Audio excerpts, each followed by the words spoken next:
কিন্তু আপনারা সবাই জানেন ওর বাইরে আরো একটি আদেশ জারি করা হয়েছে।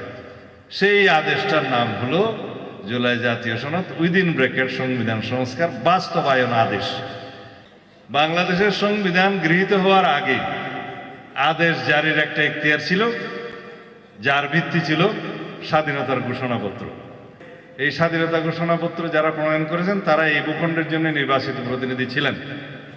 তারা পার্লামেন্ট মেম্বার এবং লেজিসলেটিভ অ্যাসেম্বলির মেম্বার ছিলেন এই ভূখণ্ডের। সবাই মিলে গণপরিষদ হিসেবে তাদেরকে গঠন করলেন, তার উপর ভিত্তি করে রাষ্ট্রপতি আদেশ জারি করলেন এবং তিনি প্রেসিডেন্ট অর্ডার দিয়ে রাষ্ট্র পরিচালনা করেছেন। তারপরে ছিল provisional constitution of Bangladesh order. এইভাবে যেদিন সংবিধান গৃহীত হলো তার আগ পর্যন্ত তো অর্ডার 1973-তে অর্ডারের জমানা শেষ। এখন কিভাবে রাষ্ট্রপতি অর্ডার জারি করলেন আমরা তখন প্রশ্ন তুলেছিলাম। জাতীয় সংসদের যে নির্বাচন সেটা সাংবিধানিক নির্বাচন, জাতীয় সংসদ সার্বভৌম, তাদের ভোটটা কি কোনো আইনের ভোট? এটা তো সাংবিধানিক ভোট। কিন্তু আপনি একটা আইন প্রণয়ন করেছেন গণভোট অধ্যাদেশ।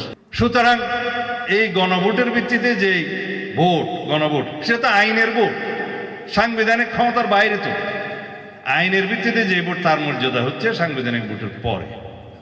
জবরদস্তিমূলক মার্শাল্লোর মতো কোনো আইন জারি করে দেবেন আর সংবিধান সংশোধন এই সংস্কার পরিষদের সদস্য হিসাবে করলে হবে, আর না হলে কি হবে না? সংবিধান সংশোধন হবে, জাতীয় সংসদের এখতিয়ার, আইন প্রণয়ন হবে, জাতীয় সংসদের এখতিয়ার।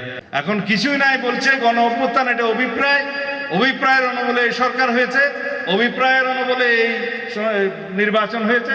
সুতরাং অভিপ্রায়কে ভিত্তি ধরে নাকি সবকিছু যেতে হবে। তো অভিপ্রায় যদি সবকিছু হয়, আর্টিকেল 106 অনুসারে সুপ্রিম কোর্টে আসতে হলো কেন? অভিপ্রায় যদি সবকিছু হয়, আর্টিকেল 106 অনুসারে প্রধান উপদেষ্টা সহ অন্যান্য উপদেষ্টারা শপথ নিলেন কেন? যদি সবকিছু হয় তাহলে পরে আইন প্রণয়ন করে আপনারা ভোট দিতে হলো কেন? যদি বলা হয় সংবিধান অনুসারে 3 মাসের মধ্যে হাসিনা যাওয়ার পরে নির্বাচন হওয়ার কথা, নির্বাচন হইল না কেন? এই না হওয়ার জন্য তো 106 গেছে। সে এক্সেপশনাল পজিশনের জন্য, ডক্ট্রিন অফ নেসেসিটির জন্য 106 এর কাছে যেতে হয়েছে, সুপ্রিম কোর্টের কাছে যেতে হয়েছে।